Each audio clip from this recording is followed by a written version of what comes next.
नमस्ते, मैं डॉक्टर राधा माहली, घंटी आधारित शिक्षिका, अर्थशास्त्र विभाग, जेएलएन कॉलेज चकधरपुर, कोल्हान विश्वविद्यालय से। आज का ये video UG semester 5 economics honours के विद्यार्थियों के लिए है, एग्रीकल्चर पेपर से रिलेटेड है। आज के इस वीडियो में हम लोग बात करेंगे कि कृषि आधारित उद्योग के महत्व क्या है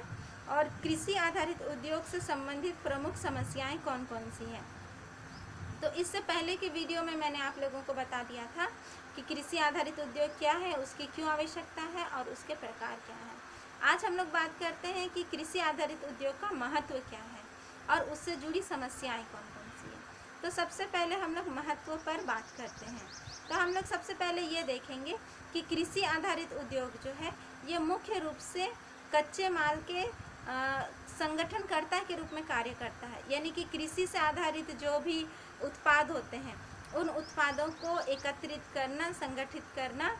तो इन उद्योगों के माध्यम से वो चीज़ किया जाता है, एक जगह एकत्रीकृत किया जाता है। क्योंकि हम लोग ऐसे ही जानते हैं कि कृषि कार्य जो होता है वो बहुत विभिन्न क्षेत्रों में होता है, अलग अलग इसके क्वालिटीज़ होते हैं, अलग अलग प्रकार, और बहुत सारे किसान इसमें लगे हुए होते हैं। तो इन इंडस्ट्रीज़ के बदौलत, इन इंडस्ट्रीज़ के द्वारा इन सारे जो उत्पाद रहता है उनको कलेक्ट किया जा सकता है, संगठित किया जा सकता है, जमा किया जा सकता है। जैसे हम लोग मान लीजिए कि गन्ना उद्योग का ही बात करें तो वहाँ अगल बगल के क्षेत्र में या दूसरे जगह जहाँ भी गन्ने का उत्पादन होता है तो वहाँ से गन्ना आके उस गन्ने से संबंधित उद्योग में कच्चे माल के लिए उसको सप्लाई किया जाता है। तो इस तरह से कृषि आधारित उद्योग का पहला महत्व ये है कि ये जो है वो कृषि उत्पादों को एक जगह संगठित करने का काम करता है, जमा करने का काम करता है। नेक्स्ट हम लोग देखेंगे इसका इम्पोर्टेंस में कि ग्रामीण अर्थव्यवस्था का विकास के लिए ये बहुत इम्पोर्टेंट है कि कृषि आधारित उद्योगों का भी विकास हो, और ख़ासकर ग्रामीण क्षेत्रों में इनका विकास हो, क्योंकि ये कृषि उत्पादों को कच्चे माल के रूप में प्रयोग करते हैं और कच्चा माल जो है वो ग्रामीण क्षेत्रों में ईजीली अवेलेबल हो जाता है, उनको ग्रामीण क्षेत्रों में मिल जाता है। तो इस तरह से ग्रामीण क्षेत्रों में जो भी कृषिगत उत्पाद है उनकी सही खपत हो जाती है, किसानों को इसका सही मूल्य मिल जाता है, और इस तरह से ग्रामीण अर्थव्यवस्था को ऊपर उठाने में ये बहुत ही हेल्प करता है। नेक्स्ट हम लोग देखेंगे इसका इम्पोर्टेंस के अंतर्गत कि ग्रामीण क्षेत्र में जनसंख्या अधिक होती है और वहाँ पर बेरोजगारी भी अधिक होती है। तो कृषि आधारित उद्योग में बहुत सारे लोगों को रोजगार प्राप्त होता है और इसमें कम पढ़े लिखे लोग भी या अनट्रेंड लेबर भी इसमें आराम से काम कर सकते हैं, क्योंकि ग्रामीण क्षेत्र में जो लोग होते हैं वो लोग बहुत ज़्यादा पढ़े लिखे नहीं होते हैं, बहुत ज़्यादा स्किल्ड नहीं होते हैं,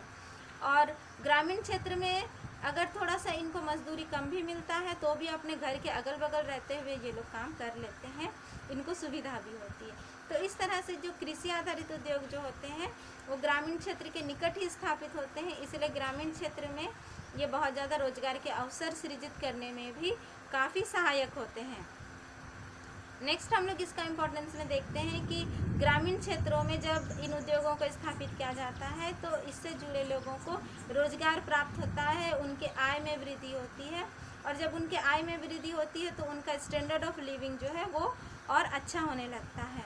और स्टैंडर्ड ऑफ लिविंग अच्छे होने के साथ साथ वो लोग टोटल डिमांड में भी वृद्धि करते हैं, क्योंकि कृषि आधारित उद्योगों में जो लोग काम करते हैं वो सिर्फ कृषिगत वस्तुओं का ही मांग नहीं करते हैं बल्कि औद्योगिक वस्तुओं का भी मांग करते हैं। तो इस तरह से जो दूसरे इंडस्ट्रीज़ हैं, जो एग्रो बेस्ड इंडस्ट्रीज़ नहीं है, दूसरे इंडस्ट्रीज़ हैं, तो उन इंडस्ट्रीज़ का उन उद्योगों का सामान के लिए भी एक तरह से मार्केट यानी कि बाज़ार रेडी होता है, एक परचेजिंग कैपेसिटी लोगों के अंदर में आने लगती है, ये चीज़ है। फिर हम लोग देखेंगे कि कृषि आधारित उद्योग का एक इम्पोर्टेंस यह है कि ये जो है ये इंडस्ट्रीज़ को फैला देता है। अगर ग्रामीण क्षेत्र में इंडस्ट्रीज़ नहीं लगेगा तो केवल शहरी क्षेत्र में ही उद्योग जो हैं वो स्थापित हो जाएंगे और शहरी क्षेत्र में ही ज़्यादा भीड़ जमा होगी, क्योंकि हम लोग जानते हैं जहाँ इंडस्ट्रीज़ लगते हैं, उद्योग लगते हैं, वहीं अगल बगल भीड़ जमा होने लगती है, वहीं पर डेवलपमेंट होने लगता है। तो अगर ग्रामीण क्षेत्रों में भी इस तरह से कृषि आधारित उद्योग स्थापित हो जाते हैं तो उद्योगों का विकेंद्रीकरण जो है वो ग्रामीण क्षेत्रों की ओर भी होगा और ग्रामीण क्षेत्रों के विकास को भी बढ़ावा मिलेगा। नेक्स्ट हम लोग देखते हैं कि इन उद्योगों के स्थापित होने से कृषक वर्ग के आय में भी वृद्धि होती है और प्लस क्योंकि कृषकों की संख्या, किसानों की संख्या बहुत अधिक होती है, कम कम मात्रा में बहुत लोग उत्पादन करते हैं, और उन सारे कच्चे पदार्थों को इंडस्ट्रीज़ तक लेके आना, मंडी तक लाना, तो इसके लिए जो मीडिएटर होते हैं, जो मिडिल मैन होते हैं, तो वो लोगों को भी काम मिलता है और उन लोगों को भी आय प्राप्त होती है, सोर्स ऑफ इनकम बनता है। जो लोग बाजार और किसान दोनों के बीच की कड़ी होती है, तो उनको भी सोर्स ऑफ इनकम के रूप में आय प्राप्त होती है किसानों के साथ साथ। और कृषि आधारित उद्योग से किसानों को तो प्रॉफिट मिलता ही है, लाभ मिलता ही है, इसके साथ साथ प्रत्यक्ष और अप्रत्यक्ष रूप से दूसरे लोगों के लिए भी रोजगार सृजित होते हैं, उनको भी बेनिफिट मिलता है। नेक्स्ट हम लोग देखेंगे कि कृषि आधारित उद्योग स्थापित हो जाने से किसानों को उनके उत्पाद का जो कृषिगत मूल्य है उसका सही कीमत उन्हें मिल पाता है, क्योंकि इंडस्ट्री जो है वो न्यूनतम समर्थन मूल्य पर उनकी वस्तुओं को खरीद लेता है, तो इस तरह से जो उचित मूल्य है वो उन्हें प्राप्त होती है। अगर इंडस्ट्रीज़ नहीं होता तो मीडिएटर बहुत ही कम दाम में उनसे लेके फिर मंडी में बहुत अधिक दाम में बेच सकता, और मेहनत करने वाला किसान रह जाएगा, लेकिन उसी के मेहनत से बीच बीच में कमीशन कमाने वाले बहुत लोग हो जाएंगे। तो इस तरह हम लोग यहाँ पर देख रहे हैं कि कृषि आधारित उद्योगों की स्थापना करने से किसानों को भी सही बेनिफिट उनका मिलता है। आगे हम लोग देखेंगे कि जब कृषि आधारित उद्योग स्थापित होते हैं तो उसके साथ साथ ग्रामीण अर्थव्यवस्था में सुधार होता है और देश में भी आर्थिक सुधार को बल मिलता है, आर्थिक विकास को बढ़ावा मिलता है। फिर हम लोग ये देखेंगे कि अगर ग्रामीण क्षेत्र के अगल बगल ही कृषि आधारित उद्योगों को स्थापित कर लिया जाता है तो वहाँ पर कच्चे माल का जो ट्रांसपोर्टिंग कॉस्ट है वो कम पड़ जाएगा। नहीं तो इन उद्योगों को कच्चे माल दूर से मंगाने पड़ेंगे, तो उसकी जो परिवहन लागत है वो बहुत अधिक हो जाती है, और जब परिवहन लागत अधिक हो जाने से उस वस्तु को बनाने की कुल लागत बढ़ जाती है, तो उसकी कीमत भी बढ़ जाती है। तो इस तरह अगर ग्रामीण क्षेत्रों में आसपास कृषि से संबंधित उद्योगों को लगा दिया जाता है और वहाँ पर परिवहन लागत अधिक नहीं लगती है, तो इस तरह से कुल लागत में कमी हो जाती है और वस्तुओं की कीमत भी कम रहती है। और इसका सबसे बड़ा इम्पोर्टेंस अगर हम लोग बात करें एग्रो बेस्ड इंडस्ट्रीज़ की, तो वो ये है कि ये पिछड़े क्षेत्रों का विकास करती है और ग्रामीण विकास के साथ साथ उसमें स्थिरता लाने का भी प्रयास करती है, क्योंकि जहाँ जहाँ इंडस्ट्रीज़ इस्टेब्लिश होंगे वहाँ पर ट्रांसपोर्टिंग फैसिलिटीज़ डेवलप होंगे, रोड बनेगा, बिजली आएगी, पानी की सुविधा होगी, वर्कर लोग वहाँ पर रहने लगेंगे, तो उनके लिए हॉस्पिटल, स्कूल्स, मार्केट, इन सब चीज़ों का विकास होगा और धीरे धीरे जो पिछड़ी हुई जगह थी या पिछड़ी हुई इकोनॉमी थी उसका बिल्कुल ही रूप कन्वर्ट हो जाएगा और फिर वो विकास की ओर आगे बढ़ने लगेगा। तो इस तरह हम लोगों ने बहुत ही संक्षिप्त रूप से कृषि आधारित उद्योग के महत्व के बारे में बात किया। अब हम लोग बात करते हैं कि कृषि आधारित उद्योग से संबंधित जुड़ी हुई कुछ प्रमुख समस्याएं कौन कौन सी है। तो सबसे पहली समस्या के बारे में हम लोग यहाँ पर बात करते हैं और वो है जोतों का छोटा आकार। कृषि आधारित उद्योगों से जुड़े जो भी किसान लोग होते हैं तो उनके पास में जोत यानी कि जो ज़मीन का टुकड़ा होता है वो छोटे छोटे आकार का होता है, और छोटे छोटे आकार के खेतों में वैज्ञानिक ढंग से खेती नहीं की जा सकती है। इसीलिए यहाँ के ग्रामीण क्षेत्र में अभी भी खेती जो है वो परंपरागत तरीके से ही की जाती है, प्राचीन ढंग से ही की जाती है, और जिसका नतीजा ये होता है कि उन्हें बहुत अधिक उत्पादकता प्राप्त नहीं होती है और जो भी वस्तुओं का उत्पादन होता है उसका क्वालिटी भी अच्छा नहीं होता है।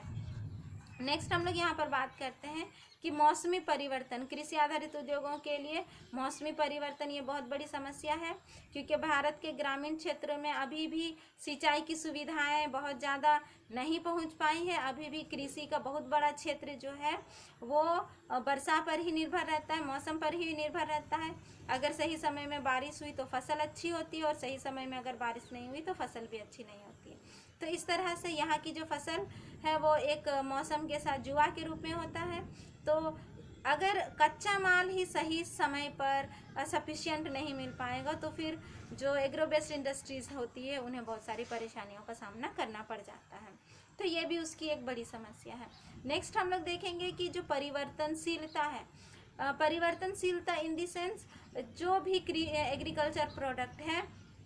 उसका जो भी उत्पादन होता है तो उसका क्वालिटी अलग अलग होता है और उसका क्वांटिटी भी अलग अलग होता है। कभी ज़्यादा मात्रा में उत्पादन हो गया, कभी कम मात्रा में उत्पादन हो गया, कभी उसका क्वालिटी सही रहा, कभी उसका क्वालिटी ख़राब रहा, ऐसा भी होता है। और कृषि कार्य बहुत बड़े क्षेत्रों में किया जाता है, तो बहुत बड़े क्षेत्रों में मिट्टी का प्रकार भी अलग अलग होता है, तो अलग अलग मिट्टी के प्रकार के कारण फसल का क्वालिटी में भी थोड़ा बहुत अलग अलग चेंजेस होता है। तो इस तरह हम लोग देखते हैं कि फसल से संबंधित जो क्वांटिटी है और जो क्वालिटी है दोनों में चेंजेस होते रहता है, और एग्रो बेस्ड इंडस्ट्रीज़ को इन चेंजेस के साथ में एडजस्ट करना पड़ता है, ये उसके लिए बहुत बड़ी समस्या है। फिर नेक्स्ट, एग्रो बेस्ड इंडस्ट्रीज़ के अंतर्गत एक प्रेशर भी रहता है कि उसका क्वालिटी को लेके, एक उसका इंडस्ट्रियल स्टैंडर्डाइजेशन को लेके, मानकीकृत को लेके एक परेशानी रहती है कि वो किस तरह से एक मानक के साथ में अपने प्रोडक्ट को प्रस्तुत करे, क्योंकि उसको जो इनपुट मिल रहा है, जो कच्चा माल मिल रहा है, वो बहुत ही वैरायटी के साथ आता है। तो उन सारे वैरायटीज़ के आइटम को कलेक्ट करके फिर एक स्टैंडर्ड के साथ में, एक मानक के साथ में उनको सप्लाई करना, ये उनके लिए बहुत बड़ी चुनौती रहती है। और इस प्रकार से इसका जो अलग अलग क्वालिटी का जो एक प्रेशर रहता है, दबाव रहता है, वो हमेशा उनके ऊपर में बना रहता है। नेक्स्ट हम लोग इसकी समस्या के बारे में बात करें तो वो ये है कि यहाँ जो निर्यात से संबंधित जो अभी का जो प्रेजेंट सिनारियो है वो बहुत अच्छा नहीं रहता है, तो इससे भी परेशानी होती है, क्योंकि अंतर्राष्ट्रीय स्तर पर भी अगर इसकी कीमत कम रहती है, एग्रीकल्चर रिलेटेड जो प्रोडक्ट रहता है उसकी कीमत कम रहती है, तो उससे कम ही आय की प्राप्ति होती है। और इसकी सबसे बड़ी समस्या जो है वो पूंजी से संबंधित समस्या है, क्योंकि जो एग्रो बेस्ड इंडस्ट्रीज़ जो रहते हैं इसका मार्केट बहुत बड़ा नहीं रहता है, मार्केट का एरिया छोटा रहता है, और इसके लिए बड़े इन्वेस्ट नहीं हो सकते हैं। ये भी एक प्रॉब्लम रहता है इसमें, क्योंकि जब मार्केट का दायरा छोटा रहता है तो लोग वहाँ पर इन्वेस्ट करना नहीं चाहते हैं, तो एक तरह से यहाँ पर पूंजी की कमी हो जाती है। दूसरा हम लोग देखते हैं कि इसमें क्योंकि ये जो भी कृषि आधारित जो वस्तुएं रहती है, जैसे अगर मैं अभी यहाँ पर फल और सब्जी की बात करूँ तो वो बहुत जल्दी नष्ट हो जाते हैं, ख़राब हो जाते हैं, अगर उसके लिए सही कोल्ड चेन का अरेंजमेंट नहीं किया गया है, सही कोल्ड स्टोरेज का अरेंजमेंट नहीं किया गया है, तो बहुत जल्दी ख़राब हो जाएंगे। लेकिन कोल्ड स्टोरेज का अरेंजमेंट करने, कोल्ड चेन का अरेंजमेंट करने में क्या होता है कि बहुत ज़्यादा आधुनिक मशीनों, यंत्रों की आवश्यकता पड़ती है, और उसमें ज़्यादा पैसा लगाना पड़ता है, और साधारण किसानों के लिए इतना ज़्यादा पैसा लगाना संभव नहीं होता है, और यहाँ पर बेनिफिट बहुत ज़्यादा नहीं मिलते हैं, इसके चलते बहुत ज़्यादा इन्वेस्टमेंट भी यहाँ पर नहीं होता है। तो ये भी बात है। और दूसरा, ग्रामीण क्षेत्रों में जो इंफ्रास्ट्रक्चर है वो भी बहुत अच्छा नहीं है। जो भी सड़क वगैरह है वो अभी बन रहे हैं, लेकिन अगर हम लोग बिजली की बात करें तो ग्रामीण क्षेत्र में जो है वो बहुत ज़्यादा बिजली उतनी अच्छी नहीं मिलती है जितना कि एक इंडस्ट्री को मिलना चाहिए, तो उतना ज़्यादा बिजली का सप्लाई भी वहाँ पर नहीं हो पाता है, तो इसके चलते भी इंडस्ट्रीज़ में जो है वो परेशानियाँ उत्पन्न होने लगती है। तो इस तरह हम लोगों ने बहुत ही संक्षिप्त रूप में एग्रो बेस्ड इंडस्ट्री से रिलेटेड कुछ प्रॉब्लम्स के बारे में बात की। आगे आप लोग और स्टडी करिएगा तो आपको और भी प्रॉब्लम्स के बारे में पता चलेंगी, तो आप लोग खुद स्टडी करके एग्रो बेस्ड इंडस्ट्रीज़ के बारे में और अधिक जानकारियों को एकत्रित करिए। मैंने यहाँ पर आप लोगों को जस्ट एक बेसिक कंसेप्ट के बारे में बताया है, आगे आप स्टडी करिएगा तो इससे रिलेटेड टॉपिक आपको और अच्छे से समझ में आएंगे। तो आज के वीडियो के लिए इतना ही, अगले वीडियो में मैं फिर उपस्थित होंगी, तब तक के लिए धन्यवाद।